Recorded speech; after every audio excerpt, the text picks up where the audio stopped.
Happy Saturday! Yay! The weekend already. And can you believe that we are already now past mid-May? Like I almost said mid-March.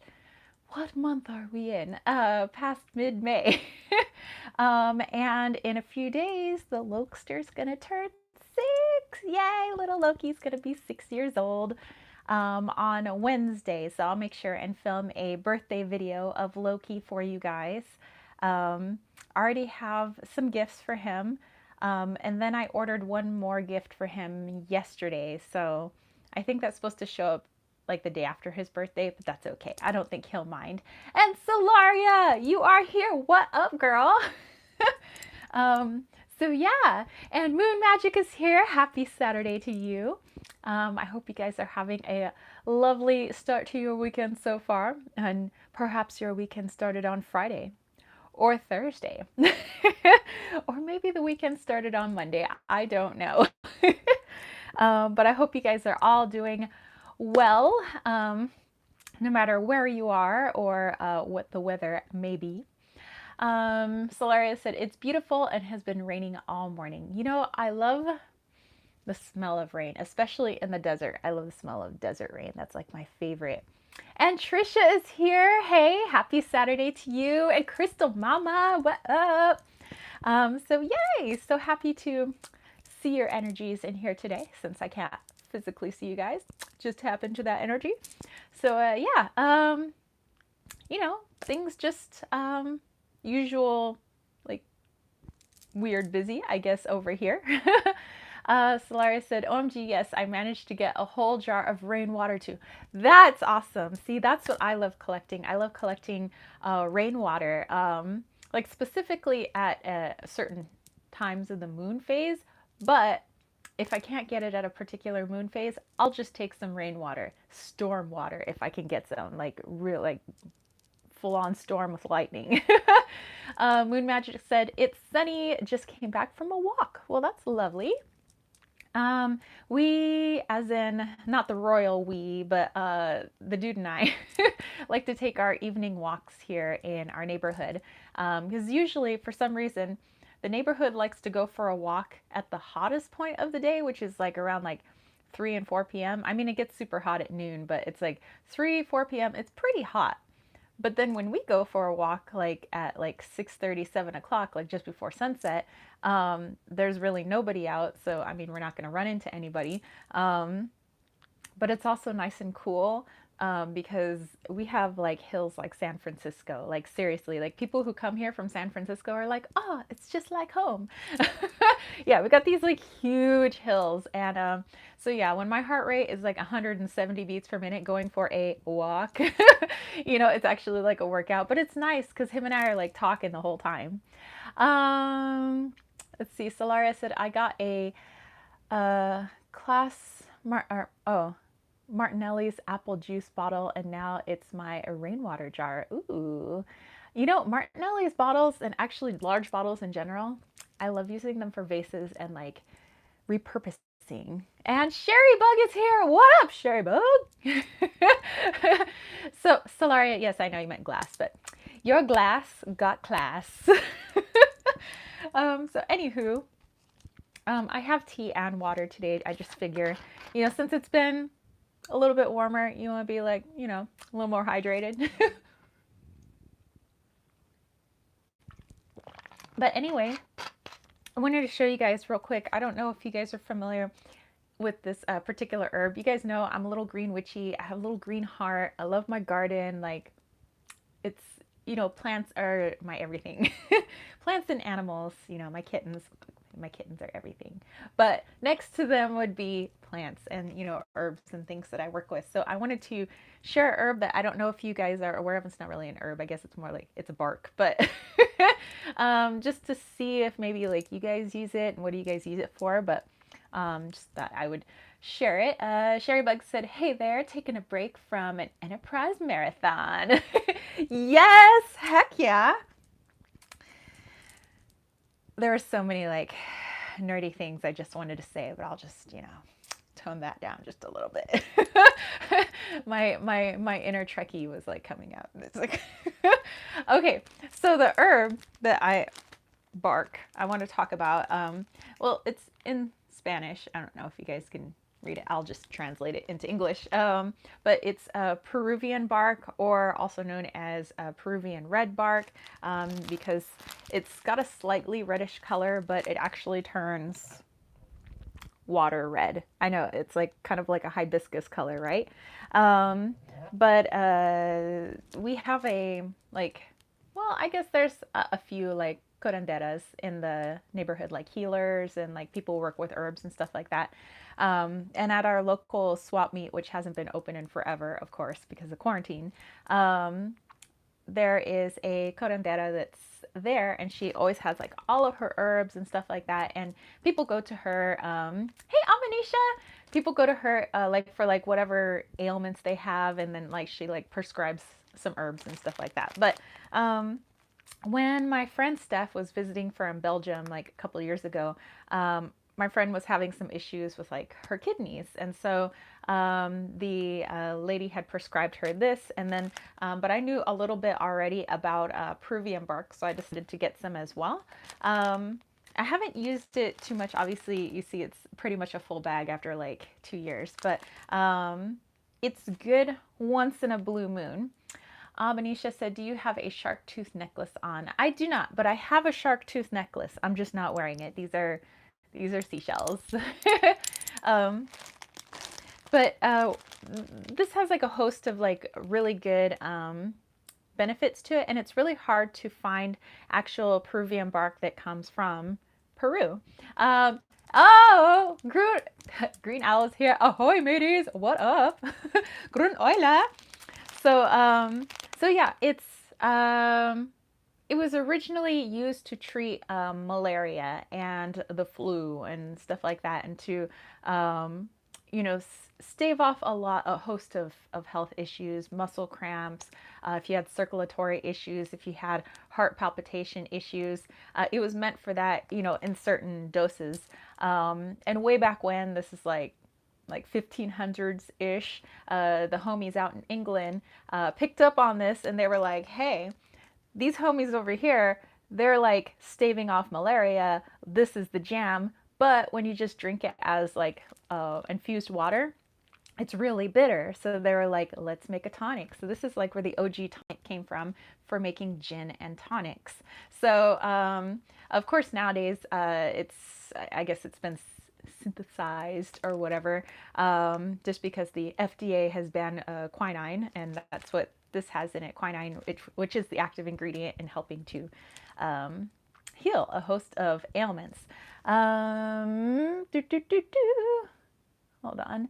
Sherry Bug said you should check out the book, The Hearth Witch Compendium by Anna Franklin. Ooh, it's amazing, like herbal remedies and such. Amanisha said deathly afraid of malaria and Ebola. I mean, I think a lot of people are. And Snoop Deb is here. What up? And Paperback Palacios. Hello. All right, Sherry Bug, I'm going to write down your suggestion. Because you know me, I got a whole library full of herbal books because herbal books. The Hearth Witch Compendium. The Hearth Witch.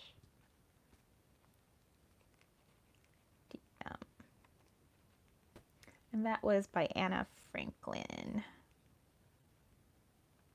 Okay.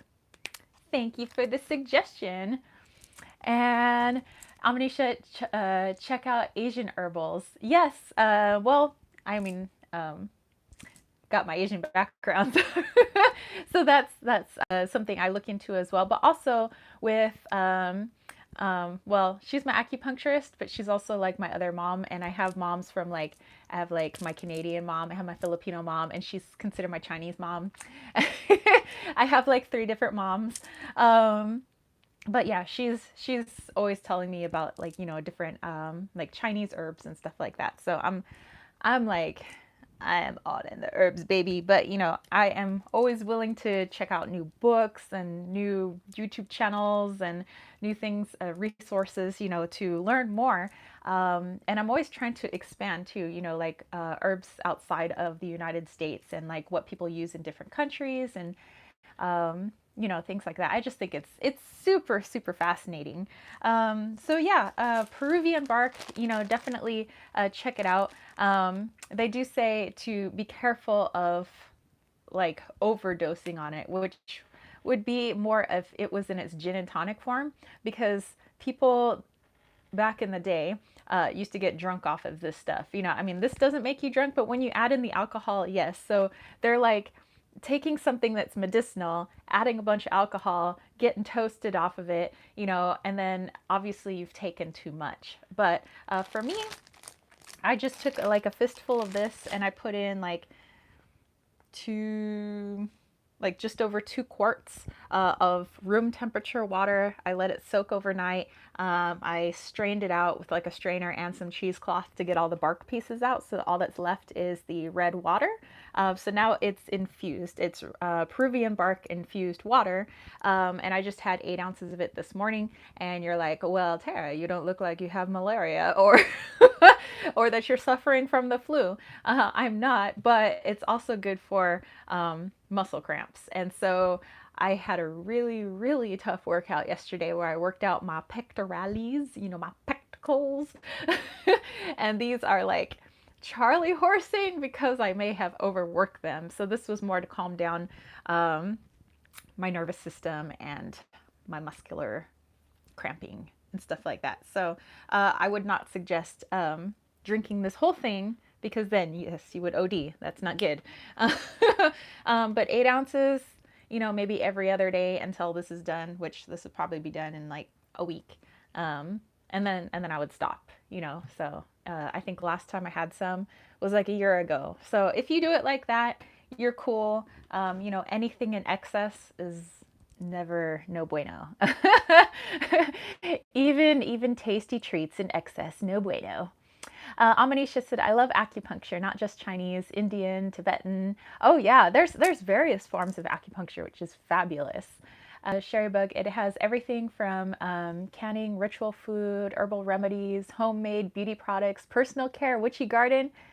I'm gonna check out that book, girl. um, let's see. Sherry Bug, never actually had a gin and tonic. I had it once. It was okay. Grun Oila said a tonic great for leg cramps. Totally. Hashtag truth. Yes. So yeah, if you guys can get your hands on some, like I said, for me in our neighborhood, I mean, I grew up in a Hispanic neighborhood. And of course we also had Pinoy, Filipinos, in our neighborhood as well, Abuelarios, which, we're Filipino too, so, and part Mexican. So I'm like with everybody. And so I've kind of grew up with all different types of, like healings and stuff like that. And there's, it's like no big deal really in certain neighborhoods to like have the neighborhood healer. It's like, of course you have a neighborhood healer. So yeah, we have a curandera that's comes to our swap meet, and it's always awesome. If like I'm out of a particular herb, I will go to her because I know that she can get stuff from Mexico that I can't get here in the States. So check out your local swap meets, guys, if you got a swap meet. Debbie said, "What's the name of the book I want to get into?" Oh, I think Sherry Bug was talking about The Hearth Witch Compendium by Anna Franklin. If you scroll up in the comments, I think she has it in there. Sherry Bug said, "I had acupuncture in my calves to help my Achilles tendons." That's good stuff. So yeah, I went in because my Dr. Wang, my Chinese mom, she was like, if you want to come in for acupuncture, obviously her office isn't fully open because they're in quarantine, but she says I can treat like 1 or 2 patients. So she says I already have like one person that's coming in. This was on, I don't know, Wednesday. And she was like, so if you want to come in too, obviously I can have you guys at opposite ends of the office and, rooms. And she's like, yeah, just bring your mask and we'll be good. So I'm like, all right. I miss my acupuncture. So it's nice to go there, and she kind of stood in the doorway because we always love to chat, but obviously we're trying to keep some distance. So she was just kind of like in the doorway, and we had our masks on. I'm like laying there with like pins all in me. And we're just like talking about stuff. And I was telling her about my crazy meditations I'm having. And ooh, I love to share story time. I got a story for you guys. I had a trippy meditation, not last night, but the night before. Not last night, but the night before. 24 robbers came knocking on my door. Not like that, but it was a cool meditation, and I'll share it with you guys in just a moment. Okay, so Tarot and Tea, what's up with Mrs. B? How are you? Happy Saturday. Okay, so story time. Like I said, this was not last night's meditation, but the meditation from the night before. And Sherry Bug, I really want to try Asian acupuncture. I guess it targets meridians. It does, and it's interesting because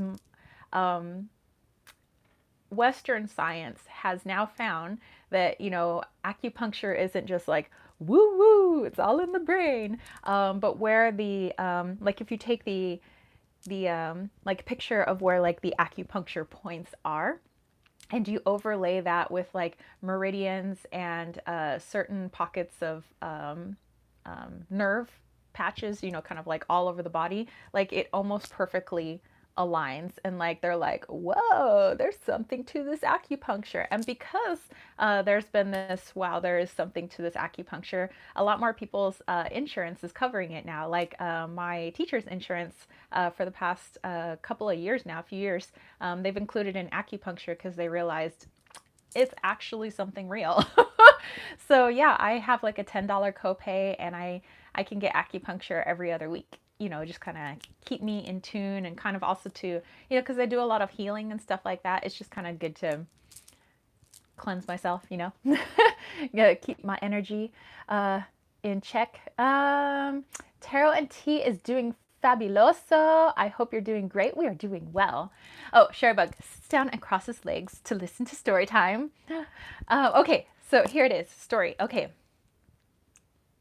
See, Tarot and Tea. Hubby had great benefits from acupuncture. I also know a nurse who is an acupuncturist. See, that's great. I love like when you could take this approach of looking at all different forms of medicine. And I'm very happy that I have a general practitioner, my regular doctor, Dr. Guest, who is like all about holistic stuff. Like if he doesn't have to give me like pills or something, and it's just something I can fix myself at home, like he'll tell me about it, which is something that I have never really heard from any other doctor that I've had since, and I have Kaiser, Permanente, and yeah, he's a great doctor, and he's in high demand because everybody loves him because he's Mr. Non-invasive. He doesn't have to like do something wild and crazy and like pill you up. Like he is all about looking at alternative methods, while also incorporating his Western knowledge, which I think is great. But anywho, story time. So I'm sitting down for meditation on Thursday night. And I had some pu'er tea, which probably shouldn't have pu'er tea before you go to bed, because pu'er tea is it's aged, like it's like a cake of tea, and you break off pieces and it's dried, but it's aged, and that one that I had is from 1998. So it's super potent, green tea, sometimes for some people black tea, but it's like really potent. I didn't think of that when I was like, oh, it'll be a few hours before I go to bed, but I ended up not drinking it till just before bed. So I was like, all like, let's see, Crystal Mama, the Oracle of Oddities pointed out one of my chakras was blocked. It was amazing. Once I worked on getting all my chakras open, I felt the difference this morning. That's awesome. Actually, I'll talk about two, because I got my Oracle of Oddities in here, all 3 editions. So we'll get to that. Okay, so all kind of like wired a little bit, and I'm trying to calm myself. And by the way, I've been working with the goddess Ishel now for a couple of weeks. And she's a great energy, and it's been like so in my face that she's working with me. It's getting ridiculous. And even my best friend in Belgium, she's starting to see stuff that she knows is not signs for her, but signs for her to take pictures to send to me. And she was like, dude, your girl's reaching out to me to contact you. So it's been crazy, and I've been trying to read it up as much as I can about Ishel, and get into meditation with her. And so I'm in meditation, and she shows up, of course, and I see her more like a really cool aunt. You know, the kind of aunt that's like super huggy, super loving, doesn't mind telling kind of like a dirty joke, like the super cool aunt. And she just like loves you unconditionally. Like to me, that's how I see her. And so she's coming in, she's like, you need to like calm yourself like a little bit. She's all, you're a little wired. And I was like, I had some pu'er tea. And she's like, probably not a wise choice. She goes, as somebody who works with herbs, you should know which ones you shouldn't have before bed. And I'm like, well, and she's all, just because it's a tea. She goes, honey, it's herbs in water. It's still herbs. I was like, true dat. But anyway, so we're having this awesome conversation. Taro and T said, I need to do some more throat chakra work on myself. It's been a long time coming. I think a lot of people are doing a lot of work on this area here during this quarantine. Crystal Mama is waiting for the first edition. Just ordered it. It was out of stock due to someone ordering the last one. That might have been me. Maybe. um, so she tells me like, what do you do when you're in meditation? You know, because we hadn't really had like a proper meditation. Like she was kind of there energetically, but I was more just kind of calming myself and centering. Said yes, it was. This girl. So I was actually going into a full-on meditation with her. And so I'm like, well, when I meditate, I like to ground myself. I clear, you know, the energy around me. I try to imagine like I'm filled up with white light. I imagine light coming in through my crown chakra, you know, my soul star chakra, and just like there's like this pillar of light, you know, going down into the ground below me, but also like above me. And that's how. And she's like, okay, and what else do you do? I was like, well, we're going to be walking through a forest pretty soon. And I was like, and we're going to meet my two spirit guides that I usually meet when I go into meditation. I'll introduce you. One of them, his name is Ulag, and another one, her name is Amara. And she's like, okay. So we're walking through, and I was like, you know, and I try to really listen to the birds in the trees, the rustling of the leaves of the trees, the wind. In the distance, you can hear a waterfall. And she was like, well, you know, this kind of looks like the Amazon rainforest. And she goes, it kind of looks like, she says, what would, she goes, in the time that I was worshipped, she goes, in, you know, like Guatemala and, you know, parts there, you know, with the Maya, she was like, she says, it kind of looked like this, but she's like, you already know that. And I was like, I hadn't put that together, but yeah, that's pretty cool. And so we're walking along, and I introduce her to Ulag and Amara. And, you know, they are like, what's up? And so I said, well, and from here, I usually just kind of sit underneath this tree and we have a chit chat. And she was like, and she starts talking to my spirit guides. And Ulag agrees that I should go to the Akashic Records. And I was like, well, usually I only go there if like I really need to know something, and there's nothing that I really need to know. So I don't want to make it like some frivolous journey to the Akashic Records, because I see that kind of as like a big deal. And she's like, no, you need to go there because she's like, you'll see when you get there. And I'm like, okay. So we go through the stages that I usually go through when I'm going to the Akashic Records, which is, you know, I go through the tree, and it's like when you're on the other side, you're kind of in a different part of the forest, and you start like flying out of the earth into outer space, and then there's like these rips in space, and like it's totally trippy. And then and then you go into one of these rips, and like you're in the Akashic Records. Hey Susie, you're not late at all. And so I'm ascending the stairs to the Akashic Records like I normally do, and my grandma and my grandpa with my old dog Precious are standing at the top of the stairs like they normally are.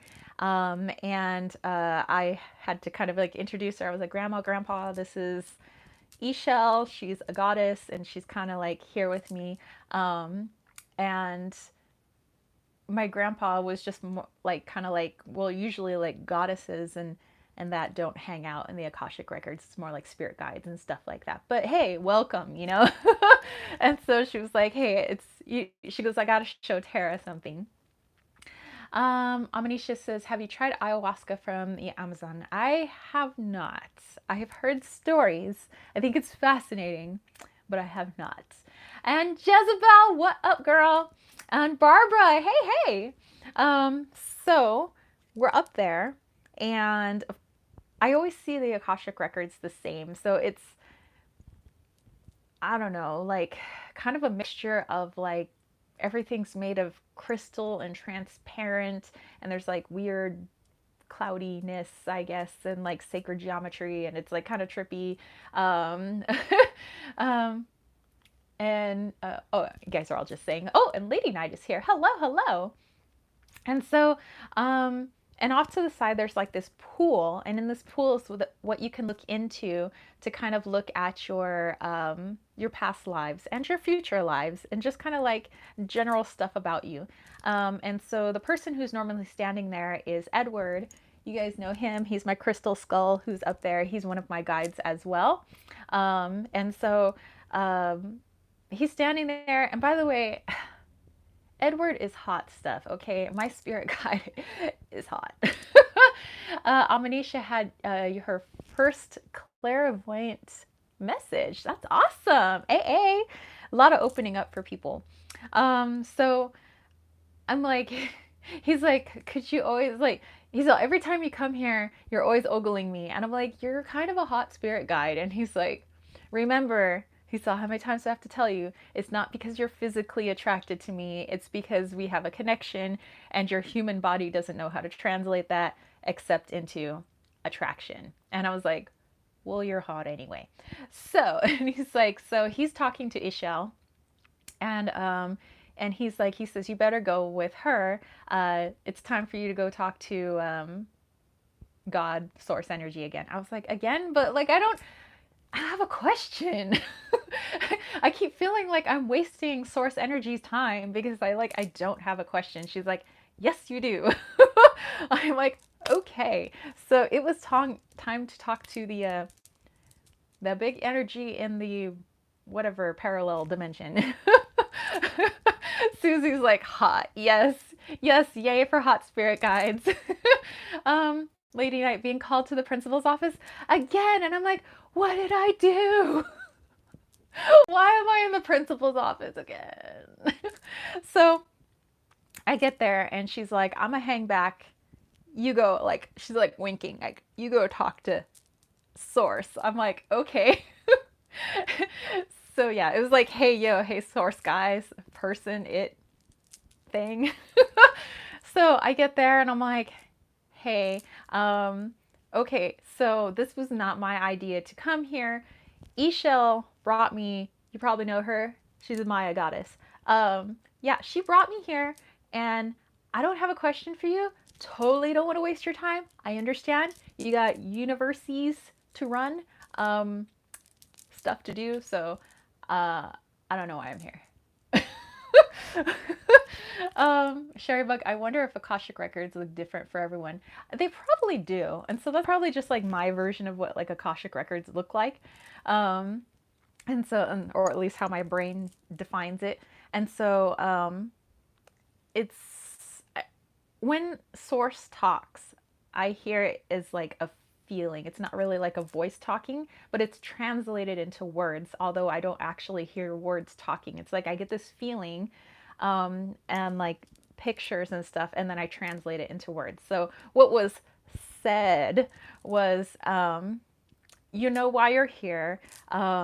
It's time for you to level up. You've been going through some things, and you've been dropping some things. You've been changing. You've been going through what people would consider a death. and you've had many, you know. But this is, of course, not a physical death. It says you haven't died and gone to heaven. You know, that's not why you're here, because this isn't heaven. So I was like, okay. Let's see. Jezebel, or the feelings might be the same, just set in images your brain understands. Yes. And Lady Night, I'm getting this image of the second Bill and Ted movie where they went to heaven. I probably watched way too much Bill and Ted. Amanisha wants to know what the Akashic records are. I think it's different for everybody. For me, it's your where your contract is stored. Basically, like everything about you as an energy, that's where it's stored. Like anything that you ever wanted to know, like that's where it's at. Um, Cold as Fire is here. What up? We are doing well. It is story time. Tarot and Tea, I met another spirit guide in meditation the other day. She reminded me of a granny fairy lady. So adorable and so much wisdom. I love that. That is so cool. so, um, so Source was like, or God, whatever, you know, you want to call that energy, was like, get ready for this. And I was like, okay. And said, stand your ground. I'm like, okay. So I stood my ground and I was hit with like energy, like electricity, like I was being struck by lightning, which I, you know, typically if you're being struck down by God with lightning, that's probably like a bad thing, but it was more like in a good way. Like, and I was just like being pumped full of like this lightning, and like every hair on my body was just like raised up, and I could feel, of course, you know, I'm sitting in my bed in meditation, but like I could feel it, like I could really feel it, you know, both in my meditation, but also while I'm sitting in bed, I feel like I really am being electrocuted. Like I've been electrocuted before. That's how I know the feeling. so, so yeah, I feel like I'm being pumped through like with this energy. It was like so rad and weird. And Jacqueline is here. Oh, I love the rainbows. We are doing great. We are just having ourselves a little story time. And Olivos Art is here. How are you? So after I finished getting electrocuted, really just getting pumped full of energy, I was like, oh, oh, whoa. And so Source, God, whatever, was like, okay, so things are going to be much more clear to you, but know that you are supposed to use this, of course, for the best and highest good of everybody. And, you know, this doesn't make you special. Everybody goes through this at some point, you know, so it's, you know, don't let your ego, you know, get in the way. So I was like, okay, cool, gotcha. um, and then, let's see, Crystal Mama. Oh, thank you. And Olivos is cooking and watching again. Yes, Amanisha shaking her head at my electrocution. So then, after I finish all of that, I feel source energy pulling me inside, and I'm like, whoa, like, am I seriously entering source? Like, am I entering God? Am I dying? Please tell me I'm not dying. I don't want to die yet. Like, I'm not, no, I love it on earth. Like, it's like, no, like, you silly, like, you're not dying. It's like, you humans are so funny. You think that at every point, every time you meet something that is in awe, you know, that somehow you're dying. And I'm like, okay, I'm not dying. um, so then I get pulled inside, and inside source energy, it was like the breath being taken out of your lungs, but in a good way, because you're like, wow, it looked like the double helix. It looked like DNA, you know, the and it was like, it was this light DNA, and there was all this light, like light balls, like attached to this DNA strand that was literally like inside source energy.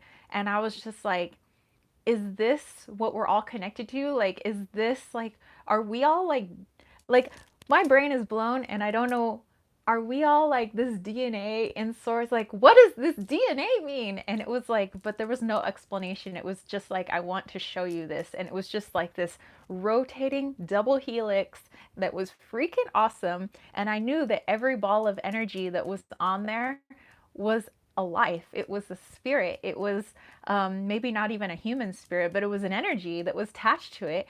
And I knew that we were all attached to it, and it was like somehow there was a ball of me that was on there, and I was just like, and then once I kind of figured that out, it like pushed me back out. And Edward stepped up and he's like, all right, we got to kick you out now, like on delay.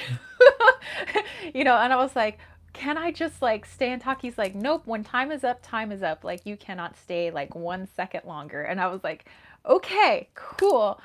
Thanks, Eshell, for bringing me. Didn't know I had a question, and I still don't know what my question was, and I probably have more questions now. I was like, this is so freaking cool. So, of course, we go back in reverse. Eshell and I go back to my meditation spot with Ulog and Amara, my spirit guides. Um, Let's see. Coldest fire is making homemade spaghetti sauce. Heck yeah. Jezebel, that's what a wild TARDIS looks like. Really? And Susie, I love that. DNA. Olivo said, so cool. Since years ago, I have made several paintings with people connected by an energy thread. That is so cool. Like, like I have no other synonyms except that it's rad, it's awesome, it was cool. And so of course we come back, and I said, okay, so it's time for me to go back to out of meditation, basically. So I waved goodbye to Ulog and Amara, and Eshell is like, oh no, we're not done yet. And I was like, well, what else is there? Because we're not in the Akashic Records anymore. And she's like, you and me. She says, why do you think I've been hanging around you? She goes, actually, I've been hanging around you since you were a child. But she says, now you actually know that I'm here. She says, so let's have a sit down. She goes, I need you to sit down cross-legged. I'm going to sit down cross-legged with you on the ground. And she says, and we are going to connect. And I was like, oh my gosh. And I'm already like still hyper from my tea. And she was like, just like rolling her eyes at me. She was like, you need to calm down, sister. I love Eshell, by the way. Let's see. Coldest fire, because you always make me hungry. Had to start before you came on. Hey, I have no food around me at the moment. Jezebel, the TARDIS is a doctor. Oh, a Doctor Who thing. I haven't seen Doctor Who. Like the old Doctor Who, and like forever. I need to go re-see that. Sherry Bug, like an energy spider web. Yes. And Amanisha, why do guides help those who don't need help and ignore and not help the people that need and want it? I wouldn't say that they're ignoring, because I don't think they ever ignore us, and I don't think that there are people who don't not need help. I'm not a perfect person. I'm sure I need a lot of help, and there are areas in my life I'm just not like I don't know need fixing. I'm not conscious of it yet. But I don't think anybody's perfect. I think we all are works in progress. So it's not like some people need more or less. There are different, levels and areas of where we need help. Some of it's more outward and physical, and for some people it's more inward. So I don't know. And maybe it's just so I can share it here. And let's see. Susie, I think we're with everyone. Yeah. And Jezebel, everyone always needs a hug and to be told they are loved. Yeah. And, sometimes, I need that. I appreciate like an I love you and a hug every once in a while. Came from a family that's not like super huggy, cuddly. So it's kind of nice to get that. Yeah, and there are people that are really struggling, like all over the world. And some people, it's more of a physical struggling, where people are struggling with hunger, and some people are struggling, with abusive governments, and some people live in abusive relationships. And of course, there's all these different levels, and that's what I think it is. It's all different levels. And do I think that, obviously I'm very privileged to live, how I live and kind of like the life that I've made for myself. So I'm not like ignorant to all that, but I do think that, you know, at some level, all of us need a hug. um, Sherry Buck, I think all guides, deities are not miracle workers, but are companions. Yeah, I don't, yeah, that's one of my beliefs is I don't think they're here to come perform miracles and like just like be like magicians for us, like, and here I'm going to perform a trick and I'm going to automatically fix this for you. I don't think they're here to fix anything for us, but they can guide us to help us fix things in ourselves. But of course that's just my opinion and like my point of view, and there are of course people who would have different points of view on that, because we've all had different backgrounds and upbringings. So I sit down with Ishel. Jezebel said they wouldn't be called guides if they were fixers. True. They would be called fixer-uppers. So we sit down, and Ishel, by the way, if you're not familiar with the Maya goddess, which she has like a rich history, and some people just simplify her into a moon goddess, or she's just fertility goddess. She's like, the more I've read, she was so ingrained in that culture, and kind of like bits and pieces of other cultures is kind of what made that deity. And that's kind of how it is, that's always a mixing and matching. And even like Greek deities, a lot of them came from like they had an Asian influence into them, which was kind of cool too. Like Hestia, for instance. Sherry Bug said also, if you look at Maslow's hierarchy of needs, a person has to have all physical needs met before they can focus on spiritual. So maybe not all people are ready. And well, that's something that I read in school as well. I mean, not for like spiritual, but like yeah. Wow, I'd never made that comparison. That's interesting. And Amanisha, I worked hard for this life I had and it's destroyed. I just want to put my family back together. And like I said, and obviously that's heartbreaking, and everybody's just, it's hard to see what people are suffering from, just by looking on the surface. Some people have outward suffering and you can physically see it on their body, or the environment they live in. And some people, it's harder to tell. You might see somebody walking by in the street. They seem well put together. They seem like, life is great. But behind that facade, there's probably a lot going on with their families. Amanisha, you probably, if somebody passed you on the street, they probably wouldn't know that about you. But of course, behind all of that is somebody who obviously is in pain, who's just trying to put their family back together. And there's a lot of people who suffer from ailments that doctors haven't even figured out how to heal, so everybody's got their story. And so I try not to discount anybody just based on what their lives look like on the outside. There's a backstory. And like we said, everybody needs that hug. Jezebel, I don't believe that, Sherry. A lot of people who have nothing are deeply spiritual, even in mid-hunger and with no safety around. That's true too. I like that you guys have, this is what I love about our live chats. We all have so many like different points of view that it definitely, gets my like thinking juices going, and I love that, So you guys keep sharing your opinions and thoughts, because I think this is great, for us to kind of like take in and process. So, let me see. Oh, Tarot and Tea has got to go. Yes, I hope you have a lovely Saturday and a lovely weekend. And Lady Night, would you say that a figure that literally stands on a cloud, from my point of view, could be interpreted as an angel? I saw something on Friday. Real face, normal body proportions. So freak. That is so cool. I would say so. And like, people probably all see angels differently. And for you, that's probably how your brain might interpret an angel. So that's what was presented to you. So I think that's pretty cool. Susie, you cannot tell by looking at someone. Everyone is on a journey. Yeah, there's always something going on. So, well, back to Ishel. So I was trying to describe her. She's She's kind of also known for having a snake on her head, and it's supposed to be symbolic of healing. Like snakes were known as like the healing energy because they can shed their skin, and it's like that transformation. Um, oh, Amanisha, don't leave. We're all just kind of, just talking and, voicing our opinions and stuff like that. And I hope in a very non like judgmental environment.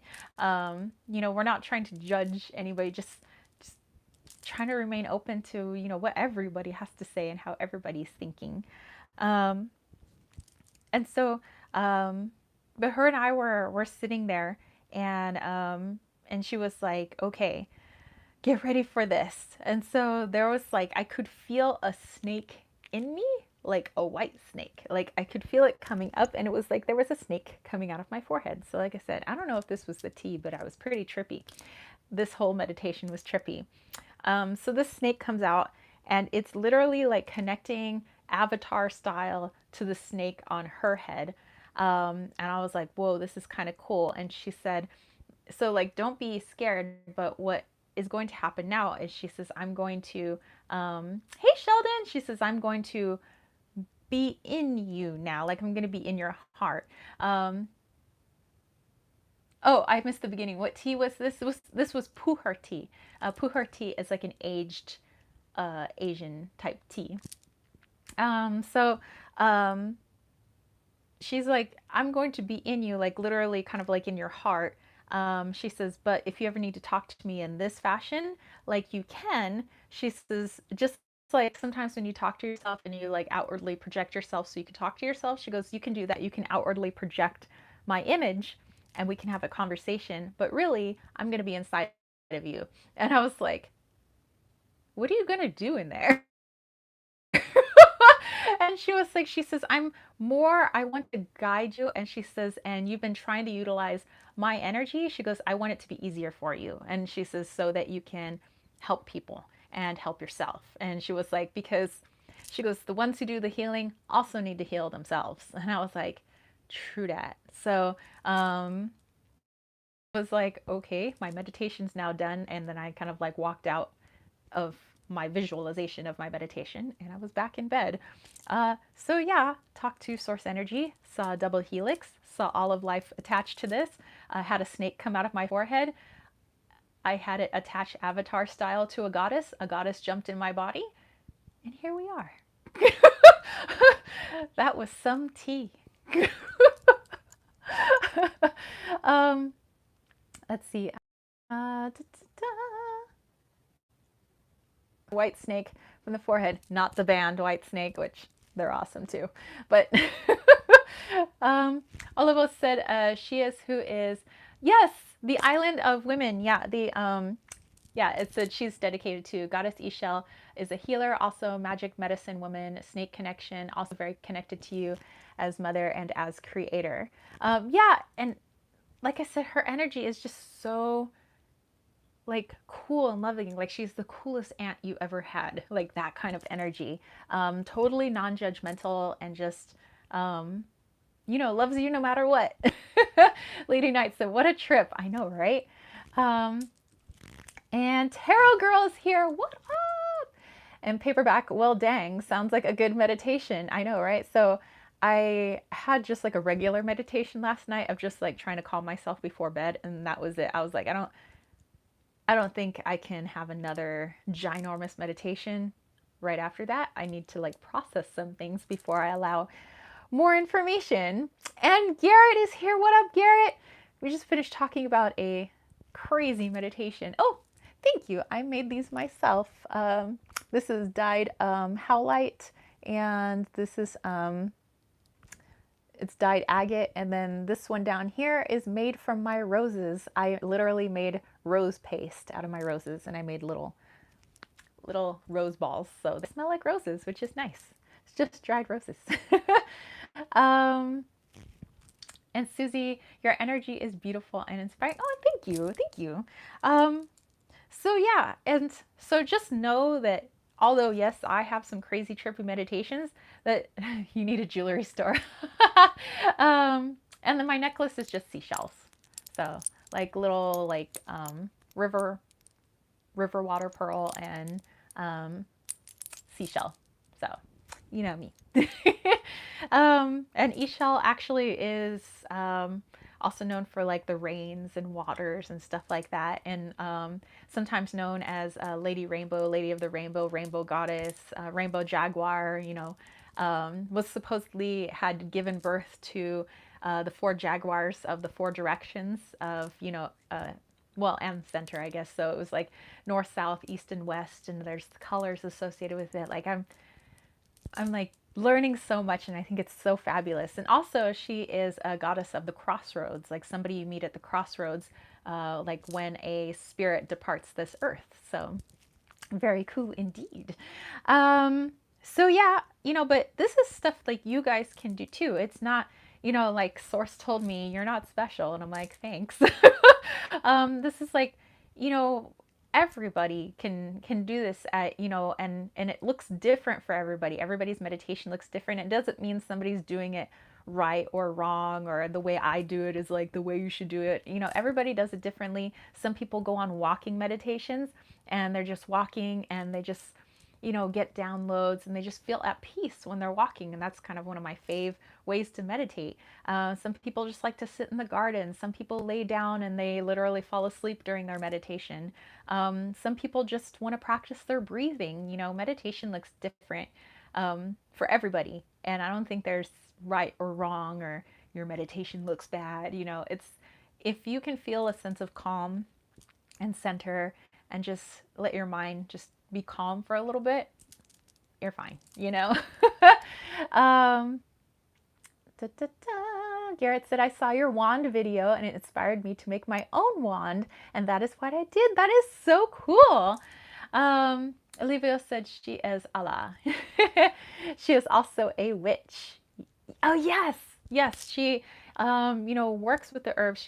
She's kind of like what would be translated as like a triple goddess, because depending if she's seen as young, like the maiden, the mother, or the crone, she does kind of like different things. So either she's like weaving the universe, kind of like a spider woman or spider lady in many Native American traditions, or she is the healer, or she is making the rains and helping the crops, or if she's angry, she's flooding things and she's creating tsunamis, but her rainbow and the snake on her head are also like new beginnings.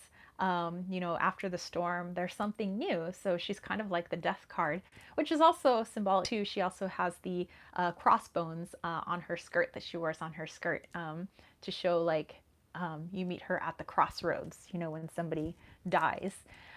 Susie, I loved, the 5 things video. I think that was so much fun to do.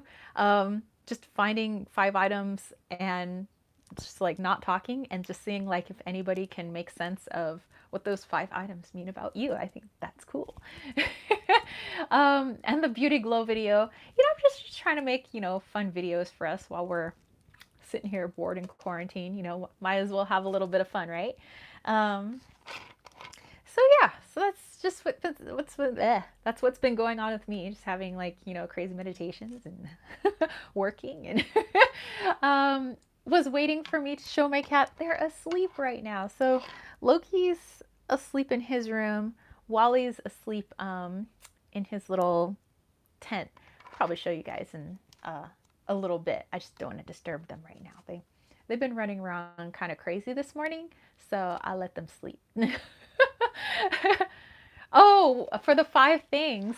That's also, it's kind of hard, because if they wander in, then yes, I'll show them. But I trying to herd cats is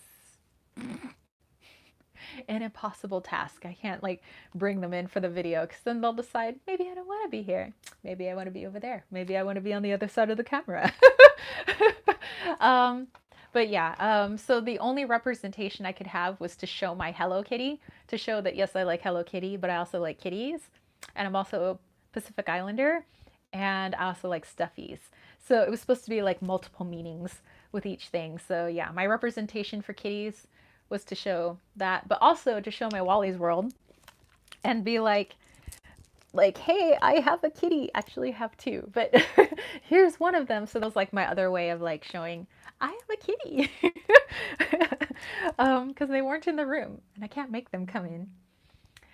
This is, oh, I should have known that. Okay, so I wanted to show you guys too. There's a book that I got in the mail the other day that I've been waiting a little while for. And I first saw it on the Quirky Cup Collective. I don't know if you follow them on Instagram, but they have teacups, but they also have books and stuff like that. And they ship from out of the US. And so I don't want to have to pay that kind of shipping. So I went on Amazon to find some of those books that they have in their shop. And one of them is called Spiritual Places. My excuse I have for babies, dogs. Yes. um, and this is by Sarah Baxter, if you guys are interested. And the artwork is by a husband and wife, actually. It's Harry and Zaina Goldhawk. And number one, I love fabric covers. Like, yes. Susie, I love the Oracle, Wally's World. Can you do a class sometime?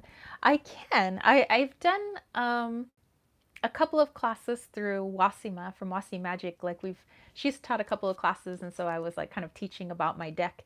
But yeah, that's something I could do on this channel too. But what's cool about this book, it has all these different spiritual places, you know, from like all these different types of religions. But it's written in a way that's not like you're reading some sort of brochure. It's more like somebody's telling a story, you know, about that place, you know. So let's say, for instance, Lourdes. It says, what Catholic sanctuary based on a spring first revealed by a vision of the Virgin Mary? Where? Pyrenees, France. Pyrenees. Peace, prayers, faith, hope, the gurgle of a tiny spring, all seem to echo around the crowded cavern. There are throngs of people, yet no push and shove, just an overriding calm as the quiet queue inches from bright daylight into the shadowy cleft ahead. There are people, all shapes and ages, some process with eyes part closed, threading rosary beads through their fingers. Others smooth the cool rock walls with their hands as thousands, no millions, of pilgrims have done before. Some carry candles or selfie sticks. Some whisper or weep. Tucked into a niche above this hollowed cave, a marble statue of the Virgin Mary gazes down. It's said that this is where she appeared on her visits to a young girl more than a century ago. Now she is there for all to see, for all to bask in her seraphic glow. So I love that writing style, and to be able to kind of like, it's like you're journeying to that place, but without leaving your home. And so, yeah, I love it. I love the artwork throughout this book.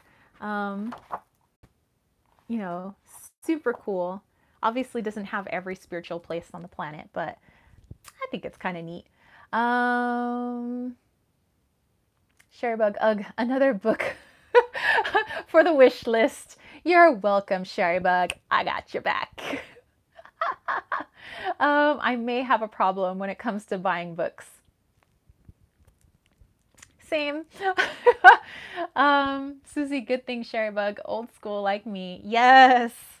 So anyway, if you guys are interested, you might want to add that to the book list. So spiritual places.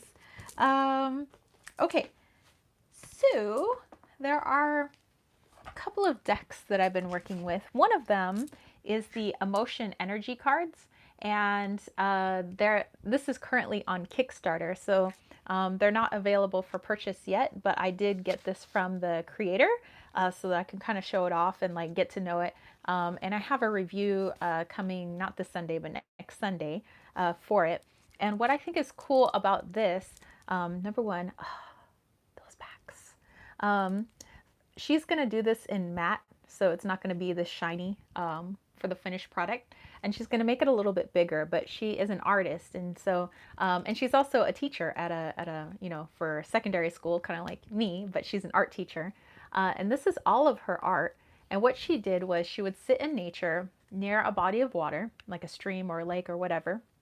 And she would use that water for her watercolor paintings, like not water that she brought so that she could actually physically incorporate nature into her paintings. And she would ask, you know, nature or energy, just like, I'm trying to, let's say this is unconditional love. I'm trying to figure out what does unconditional love look like in art form. And so she would just paint with her intuition, again, using water straight from Mother Nature. And she came up with these beautiful paintings, all meant to embody, you know, a particular emotion. And she said, since emotions are basically how we navigate the world, she wanted to put a deck like this out there so that we could get to know our emotions and not be afraid of them, no matter if they be light or dark. You know, they're all just a part of us. So yeah, I thought this was pretty cool. Let's see, Lady Night. I went through Amazon today looking at things coming up this year. My book and deck list got a lot longer today. Girl, yes, me too. I'm like, there's so many wonderful books and decks, and I'm just like, oh, I'm gonna have to like make decisions because I cannot buy everything. um, oh, Sherry Bug tries not to do that. Olivo said, oh, I do that with my watercolors. I try to use it from sacred places. That is so cool. I love that. Which, by the way, I've been stalking your Instagram. I love your artwork. Like, I love your artwork. I need to get your Oracle deck. You are a fabulous artist. Let me just say. Girl crush. So yes, I've been stalking your page. Susie says, sounds beautiful. Crystal, my internet threw me off. What deck are you holding? I am holding the Emotion Energy cards. It's not yet ready for purchase, but you can find it on Kickstarter. And I believe she has 2 weeks left, like 14 days maybe, left on Kickstarter. So yeah, definitely check it out. It also comes, by the way, this pouch is supposed to be like ethically sourced, you know, fibers, straight from like the UK and stuff like that. So I thought that was really cool. She also wanted to save, like she said, you can buy a box for it, you know, if you wanted to, but she was trying to figure out like what would create the least amount of waste on the environment. So she's trying to be like really eco-friendly with her deck creation, you know, both with the cards and what they come in, you know, so she's just looking out for Mama Earth, and I think that's great. It also comes with some stickers of her art, so I thought that's pretty cool. And the guidebook, again, to save on paper, like save the trees, you know, is digital as well. But she says if like people really wanted one, then maybe like if we reach a certain stretch goal, but she kind of wants to keep things eco-friendly, and I understand that. So I'm like, hey girl, like you follow you, like what you want to do. This is all so sweet. Thank you. I am waiting for Blue Angel to release it. Oh, I know COVID is just, but it's gorgeous. I vibe with your artwork.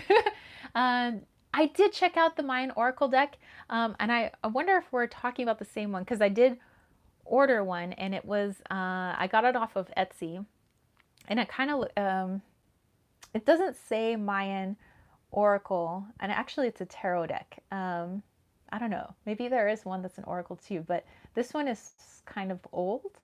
If that's the same one, or if there's a couple. Cold as Fire, I bought like 5 new decks. Oh my gosh! Paperback, have you seen the embroidered tarot? I just found it today. It's very pretty. Oh, I have. That is gorgeous. Like I'm saying, there's so many talented people out there are putting out these beautiful, wonderful creations and starter, which is great because I think that, you know, all that art should be out there. And it's, I don't know, kind of cool too because everybody's home.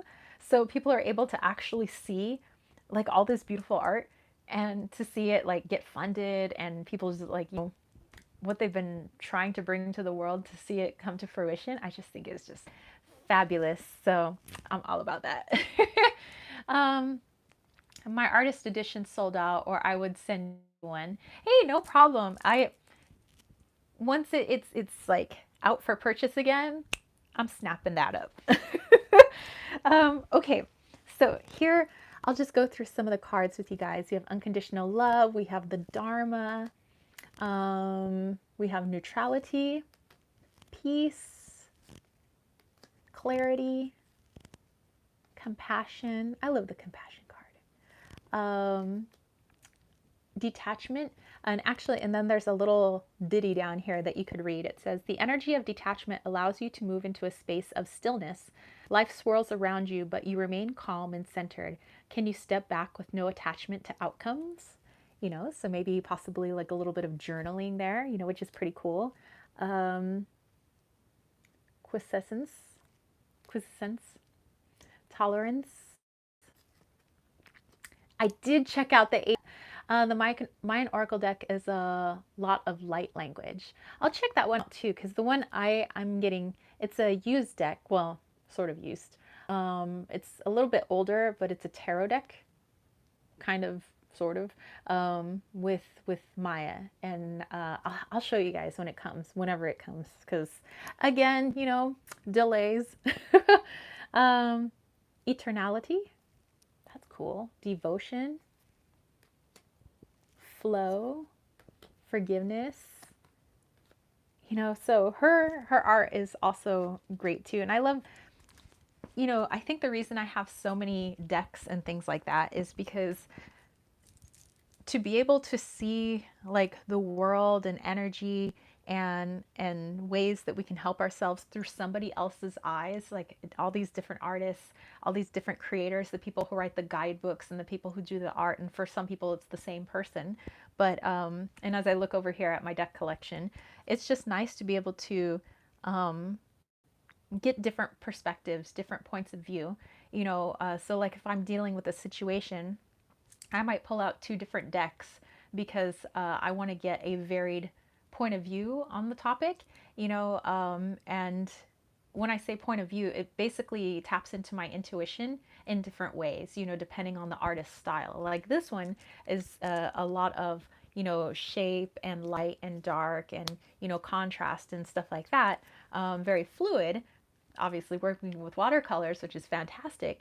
So it would hit my intuition differently than, let's say, if I'm looking at a tarot deck that has Rider-Waite-Smith imagery, or if I'm looking at a Marseille deck or a Lenormand. You know, I think that that's cool. And also, among the Rider-Waite-Smith and the Marseilles and the Kippers and the Lenormands and whatever, there's so much different imagery out there, you know, depending on the artist that's working, you know, those images and the creator that they're collaborating with, you know, or again, it could be the same person. And so I think that's great. I think that's, you know, why, again, I have so many decks is number one, I just love artwork. And, you know, a lot of different art styles.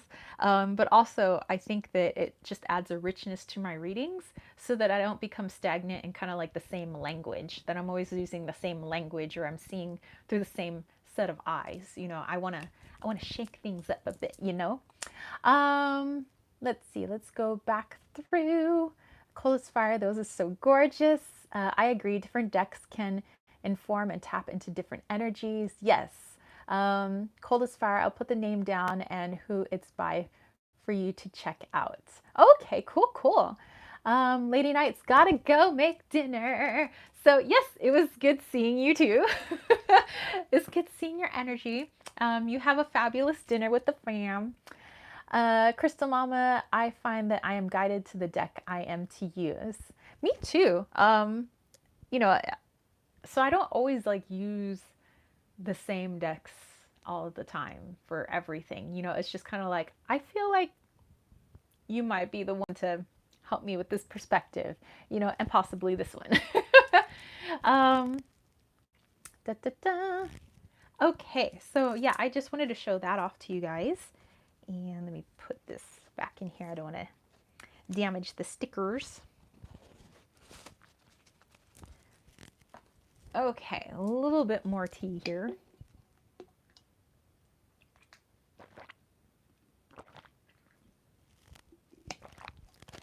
Okay, Cold as Fire, the Mayan Oracle, A Galactic Language of Light by Ariel Spilsbury and Michael Briner, illustrated by Oceana. Ooh, you know what? I'm going to write this down. Okay, the Mind Oracle. You guys always have great suggestions.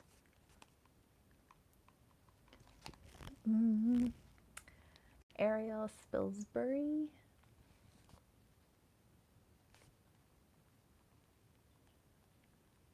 And who's the other person? Mikhail Briner.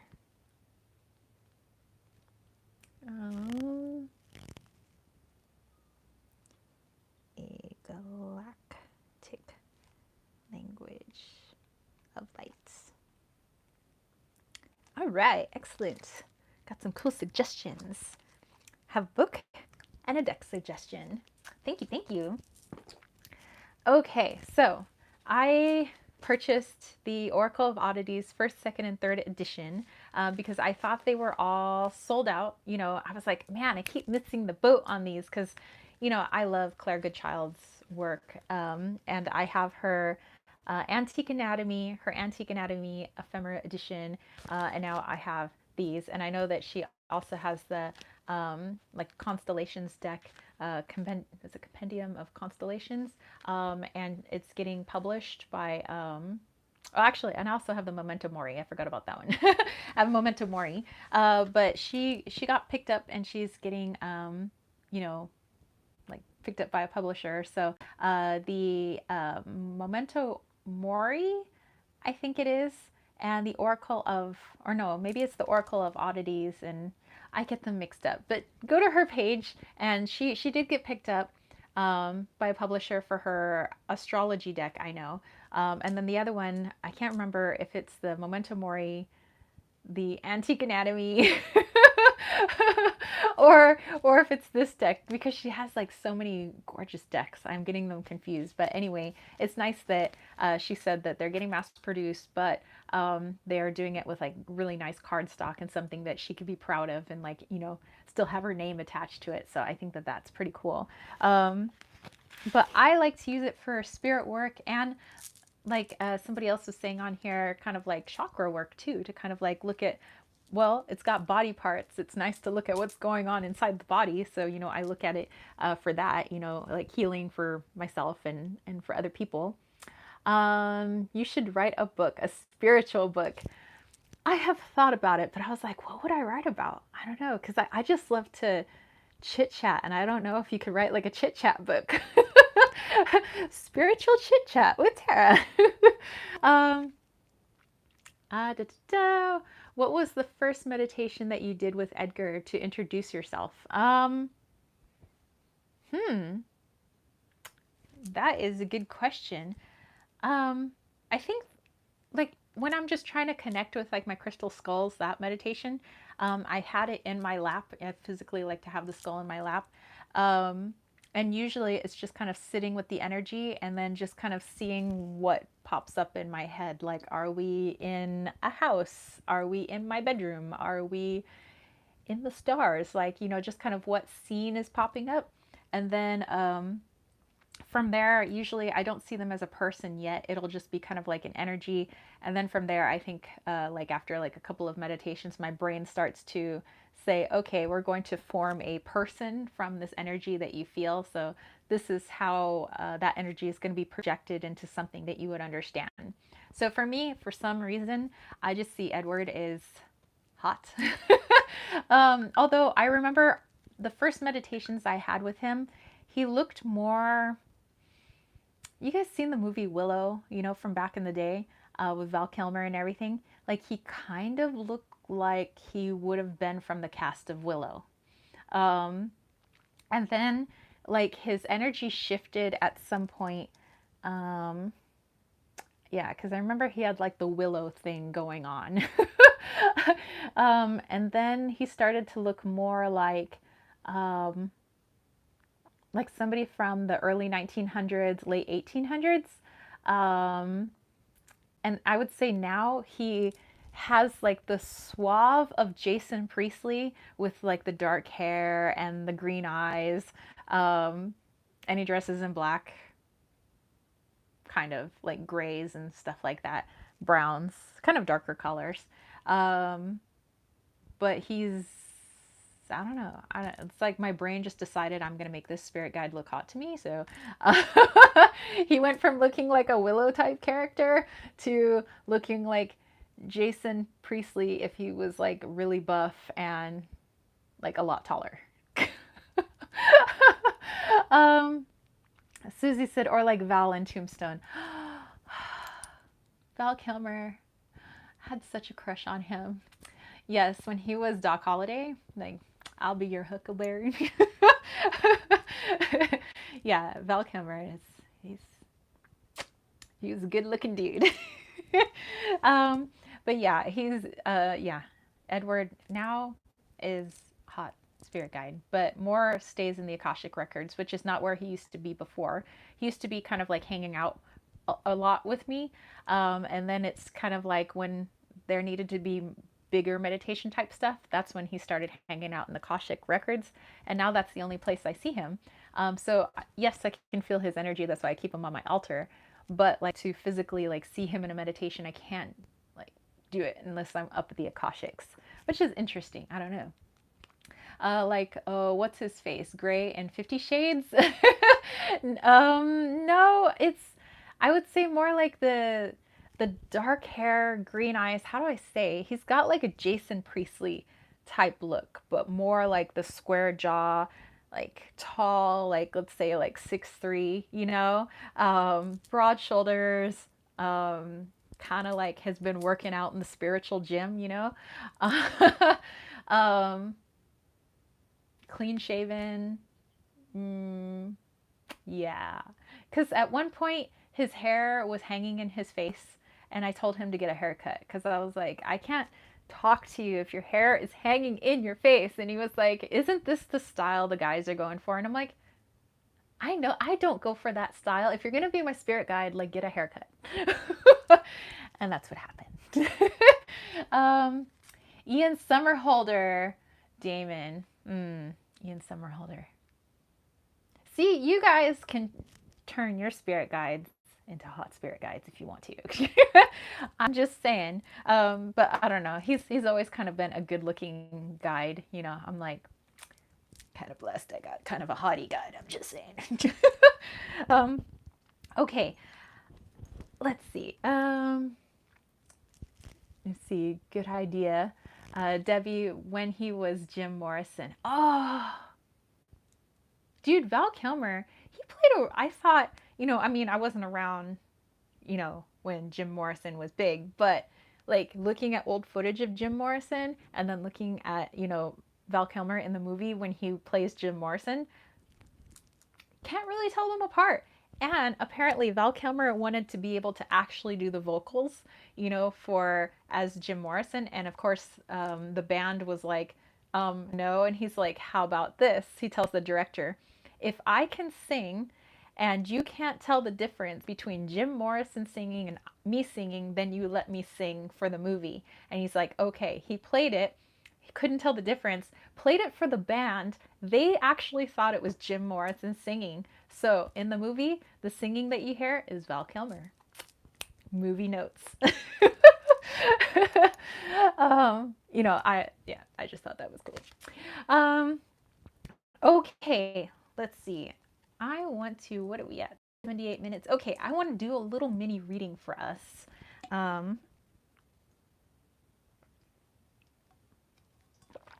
Using the Oracle of Oddities. What movie is this? Hashtag out of it. This was the name of the movie Morrison, but it was Val Kilmer when he plays Jim Morrison. I forgot the name of the movie. Maybe it was Jim Morrison. I don't know. It's been a while since I've seen that movie too. But he's had a lot of really good acting roles, I think. There's another one. What's the one with the lions? Not Gorillas in the Mist, but it was like a lion in the dark, or lions in the dark, something like that. That was a good movie too. The Doors. There we go. Brain went blank. Here's a good example of life is not perfect. Val has throat problems. now makes me sad. Yes, he had throat cancer, and luckily it sounds like he's recovering. But yeah, that's definitely like a sign of like, it looks like somebody has this perfect life, because they're a movie star and they're good looking, and but behind the scenes, it sounds like, that his private life, there was a lot of issues. And then, yes, got throat cancer, tried to hide it for a while until it became, really hard to hide. To hear him talk now, because it sounds very electronic, it makes me really sad, because he has, your voice as an actor, that's kind of like your thing. Um, so yeah, it's definitely quite sad. And I think, as a human being, I mean, I don't know him personally. It seems like such a good person. And I don't know, you never know. Like we talked about, you never know what's going on behind the scenes. Um, okay, so I have my Wally world, which, I think is cool. I'm attracted to these like spiritual places and like decks, other decks, that have like kind of that photography or art that takes you into faraway lands so that you can kind of tap into that energy. Um, I want to pull one from here, but I also want to do like a reading from us, like for us, um, something that I think would really benefit us, this week. I always like to do a little reading for you guys. Um, and maybe like in the next chat, like I'll try to do a pulling a card. It's just uh, when I'm a little tired, I don't want to do like a card for everybody just because I don't want to give you a lame reading. I always want to have like 100% energy if I'm going to give you guys like a one card reading. Had to look it up. I wasn't sure, but yes, it was The Doors. Debbie says, I think the name of the movie was The Doors. Yes, Susie, one of your cards looks like Tombstone, but it isn't. I'll listen now. Tombstone, Arizona is in this deck because my dude took me there for our anniversary one year because I've always wanted to go to Tombstone. We even went on a ghost hunting, more like a spirit walk in the evening. He knows that I'm into all of that, so we got to do that, and it was great. I loved the energy of Tombstone. Really small town, a lot smaller than I thought. But okay, so and the Birdcage Theater is there, which is interesting because, okay, so it has this huge painting of Lil Egypt, the like belly dancer chick. Okay, guess what my nickname is? Lil Egypt. My dad gave me that nickname when I was in high school. And so I even had it on my volleyball t-shirt when I played volleyball. I like, that was just my nickname. And it wasn't until I got to college, somebody was like, why is your email address Little Egypt? And I said, oh, because that's like my name. And they said, do you know who Little Egypt was? And I was like, me? And they're like, Little Egypt was like a stripper. Like she was like a belly dancer, like, you know, that kind of stuff. And I was like, what? And they're like, who gave you that nickname? I'm like, my dad. They're like, your dad has a sense of humor. And I was like, what? So I told my dad, and he was just like cracking up. And he's like, yeah, she was kind of like a sexy dancer. And I was like, why would you call your daughter that? That is so messed up and wrong. Dad humor. um, Susie's been there with her dude. That is so cool. Uh, so yeah, just little, little fun facts. So of course I had to get a picture in front of Little Egypt in front of Little Egypt. Sent it to my dad. He had a nice laugh and he was like, oh, look, your predecessor. I learned a lot. The ghost of the dog or spirit was with us. That's cool. My dad, is he Latino? Okay, my dad's half. So he's mestizo. He's half and half. He's half Filipino and he's half Latino.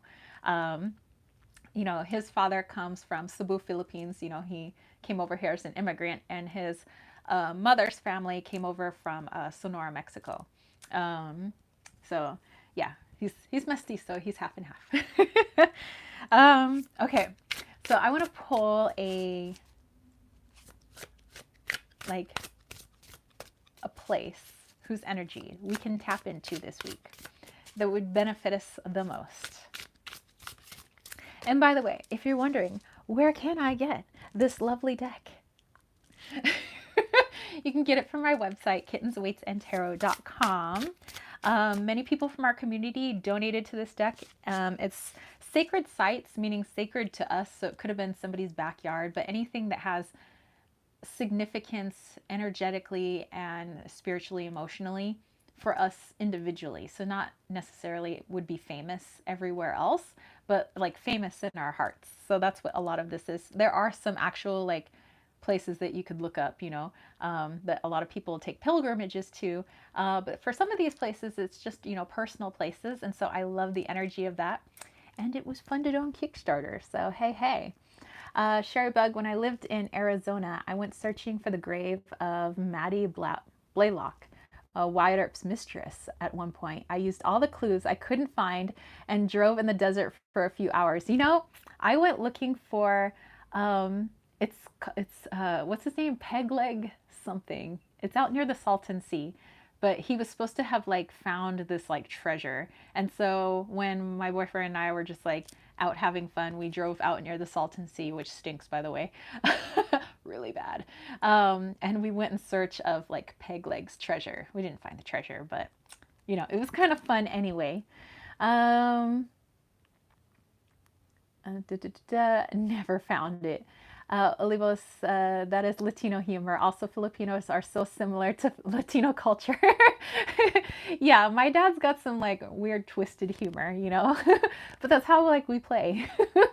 Let's see, Cold as Fire. My dad wanted to name me Dominic Mitchell. Today, stripper name. Glad he wasn't in charge of naming me. Susie, she was his mistress, Sherry Bug, not his wife, but who cares? It was fun, but so sad I couldn't find it. Yeah, we were like kind of bummed too, because like there's all these clues to like where Pegleg, like he apparently found these like gold bars, like he found all this gold or whatever, and he was kind of half drunk when he found it, and he like left it someplace, and he was gonna go back, and he was like the town storyteller, so like he went back to like found his local bar, and he was like, oh my god, I found all these gold bars and da da da da. And they were like, sure, like bring us the gold in the morning. He's like, okay. So he sleeps off his drunkardness, wakes up in the morning, and for the life of him can't remember where he saw this gold, so it's lost. But he gave like kind of where he remembers seeing it last. So it was fun to go on like a little mini treasure hunt, but all I found were somebody like dropped some change. I was like, well, I found 11 cents. Hey, I'm 11 cents richer than before we got here. This is sorry, Sherry Bug, you said mistress. You were talking about history, and I love history. Okay, so the energy. That'd be awesome if we pulled a tombstone card. That'd be really bad. Okay, we have, nope, not ready yet. Okay. Oh, nope, it is not Tombstone, Arizona. This is in Florence, Italy, Italia. And this is the Duomo. So it's a beautiful, beautiful like church cathedral thing, which there are beautiful like tours. I didn't get to tour inside. I just took pictures of the outside because the line was too long, and I didn't have that much time in Florence. I was only going to be there for like a day, because I was in Viterbo to sing in an opera, and we got the day off, or like a day and a half off. So a few of the girls that we call ourselves the Fab Five, we went and we took the train up north to Florence, and then we just kind of like walked around, and it was like to be standing in the shadow of this, which by the way, it was super hot, so it was nice to be in the shadow of something. It was just, it takes your breath away. It's like you're seeing, even if it's not like your religion, just to see something that has meant so much to people, and it's like you can watch like the years go in reverse. It's like you're stepping back in time, and just to see the energy of something with such skill and craftsmanship and attention to detail and intricacy, and to see it having meant so much to so many people, and so many people who've traveled there, maybe not being Catholic or whatever, but just wanting to feel that energy. And I think that there's such a beautiful, energy about the Duomo. It's yeah, it's just crazy. And to see kind of how big it is, these are like the heads of like the people that I'm passing by. And yes, I photoshopped a little Wally there. So remember, he's your little spirit guide on this like little journey. And he's not meant to be in the forefront because he's just back there guiding you. He's not meant to tell you what to do. But yeah, and of course, this being the portal of roses from my garden. So those are all photoshopped from my garden. But yeah, the Duomo is the energy for our week. So maybe like tapping into just like the energy of belief and faith, even if it's not your belief and faith, but to think that so many people around the world have beliefs and faiths in something higher, something more than themselves and more than their human form. And I think to tap into that energy, you can call it universal energy or the universal mind, is a powerful energy to tap into. So if you're looking to do some meditation this week, I say make your focus tapping into that universal energy of faith and belief in something more. So, hey Punky, what's up? Let me see. Let me go back to what you were saying. Sherry Bug, I guess her grave used to be marked, but they took the marker away because they were worried about vandals. Oh, that stinks. See, people just mess it up for everybody.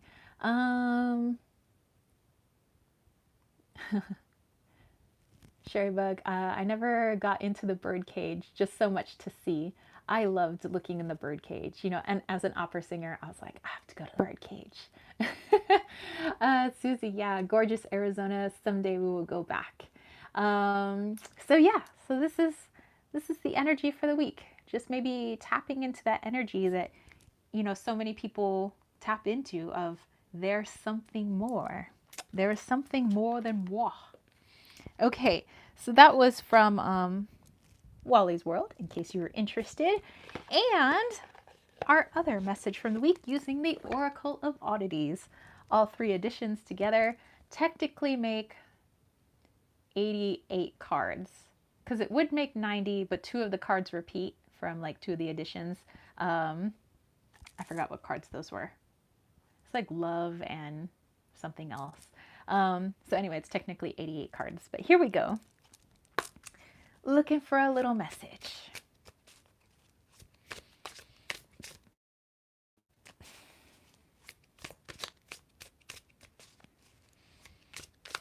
And I think I'm gonna need a little bit of tea on that. Before we spill the tea, we need the tea.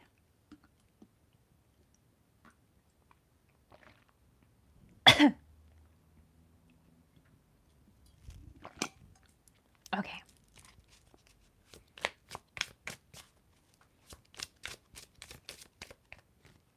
There's one. I'm gonna pull 4 cards today. I'm feeling like 4.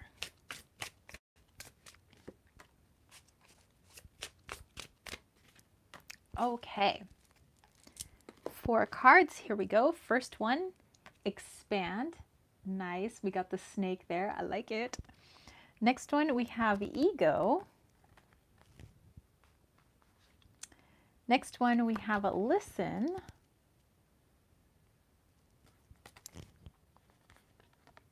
And next one, we have beauty. Oh, I love these cards. Okay, so let me put this down for our message. Okay. Let's see. But the first edition has 32 cards in it, so it makes it 90. Oh, okay. There you go. I miscounted. I thought they were all 30, but okay, well then that's a perfect 90. Excellent. Sherry Bug, I made iced hibiscus tea this week. Ooh. If I make some hibiscus tea, I'm gonna make sure that I don't mix it with my my Peruvian bark. Susie is gonna be right over Sherry Bug. You better make some extra. Okay, so this is in low power mode, so I'm going to plug in my phone. I'm going to take away my microphone. So now we're back to just regular iPhone audio. Okay, I guess I could take my microphone off now. It is not needed. Excuse me while I put things down my dress. Okay. Okay. So, looking at the cards.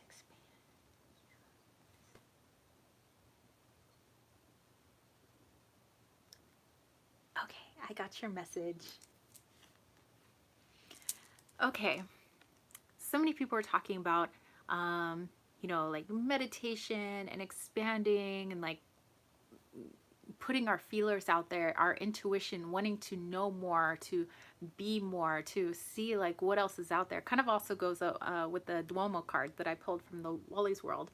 Um, that there is something more, and so many people around the world have tried to build edifices in order to show what that something more feels like. They've tried to build buildings to the heavens, basically intricate detail and marble and gold and beauty, to say like, this is what we feel like, that something that is more than us is so rich and so beautiful, and we're trying to put that in human terms, in our architecture. So everybody's trying to always like, or many of us trying to connect to that something more outside of us, whether we're trying to build our intuition, we're trying to get better at meditation, we're trying to just get better at listening to that inner voice, trying to get better at tarot, whatever it is, or wherever we are in our spiritual path. In order to expand. All right, Olivos, we will catch you next time. But in order to expand and in order to feel that which is outside of us, we need to not get rid of the ego, because I don't think the ego is something to be destroyed. If you think of like psychology, you got the ego, the superego, the id, all of that. It's not something to be destroyed or dominated, but I do think it's something to be aware of, your ego, and if a lot of the actions are coming from a place of ego, again, not a bad thing, just to be aware of like, okay, well, I was acting in ego, instead of like from here. And it's just, to be conscious of that. Again, not to destroy it or to conquer it, but just to be conscious. Because the ego is there to basically protect us as human beings. Oh, thank you, Deanne. Always upbeat. Oh, thank you. Thank you. So, again, not destroying your ego. It's there for a reason. It's there to help us, guide us, protect us. But sometimes gets a little dominant, So, if you can allow your ego to open and maybe relax a little bit and to listen to the beauty that is all around us. Beauty could come in the form of a silly joke from a child. Beauty can come in the form of watching the monarch butterfly drop off its eggs on a piece of milkweed, which I have milkweed in the front. I was watching that the other day and I thought it was the most beautiful thing. It's like the little things. It's seeing somebody wearing a color that's your favorite color, and for a second it puts a smile on your face because wow, you loved watching your favorite color go by. It's little things like that, that allow the ego to loosen, instead of, because it's always in trying to protect us mode. So it allows it to loosen if you are constantly looking at the beauty in every little thing, the beauty in, silly things, something that you heard on the radio, something that somebody was wearing, a silly license plate, little things like that. Watching my cats sleep. I think it's so cute when they sleep, and I can literally watch them dream about eating and running. I see their little paws going. To me, it's those little things, so that the ego doesn't always have to feel like it's in like attack, protection, we have to protect ourselves, type mode. So it just allows it to relax. So this week, If you really want to tap into that something extra that's outside of you, is just to tap into the little things that make this world beautiful. They might be really, really small, so don't discount them, but it's just going to help your ego relax. And the more it relaxes, the more you can be open, to all that extra stuff, all that expansion. So that is your message from the week for the week. Well, probably from the week. And that was the Oracle of Oddities. I can't tell you what editions they are because they're all mixed in. So it's editions 1, 2, and 3. All mixed in there somewhere. So yeah, I like that. And I think it went well with, the message from the Duomo too. So trying to find the little things, the little things that make us smile, the little things that make us laugh. Apparently I sent my friend a goofy picture yesterday, and I just like totally made her day, where I was just sending a picture like after a walk that my dude and I had, our evening walk, and I was just like and apparently she thinks that picture is hilarious. She was like, "You made my day." It's like, you never know. So look for the little things, you guys. And yeah, big changes and little things. So, okay, I would like to finish off with a healing. I always have finished with a healing. How long have I been doing that? Like, how long have I been doing live chats? Well, anyway, I've always finished with a healing. And let's see, let's pull from the emotion energy cards to see what kind of energy I should be pumping out to you guys this week. Because it's always different, it's just kind of based on our needs. Okay, what type of emotion should we surround ourselves with this week? This healing. All right, acceptance. Bringing in the energy of acceptance lets you release all that you are ready to let go of and move into a peaceful space. From here, you can see a clear path. All right, so that is the energy that I'm going to pump out to you guys. Susie said, yes, the little things. You're very welcome, Cold as Fire and Cherry Bug, and Susie. So, okay, so for my healings, you don't have to do anything special. You don't have to be all in lotus pose. You can if you want to. If that's your jam, then, hey, I don't want to deter you from your jam. Crystal Mama said, fur babies need to go out. I so enjoy your lives. Have a wonderful day. You too, and have fun taking the fur babies for a walk. You guys can go about your day, do your thing. You don't have to stay here for the healing. Just know that if you're open to it, it'll come to you.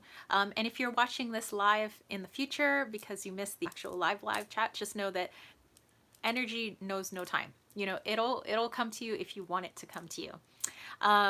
So you can say it aloud. You could say it in the chat, like, I'm open to healing. You could say it in your brain. It's totally up to you. But yeah, here we go. So we are going with the energy of acceptance. Also helping to relax the ego. Oh wow, my nails match the card. I think that's pretty cool. Okay, so here we go.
All right, you guys. So I thank you so much for everybody who hung out in the chat with me today, or you're watching this in the future.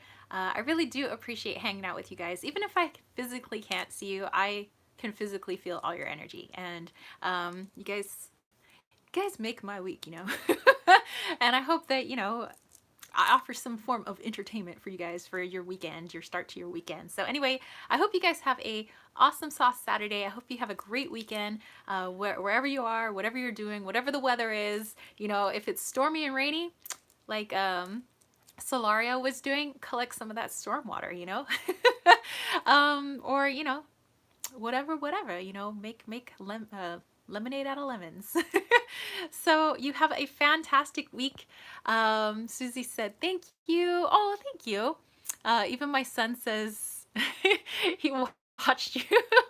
Aw, thank you so much, and Sherrybug, that we had great conversation. I always love our conversations. I think it's great.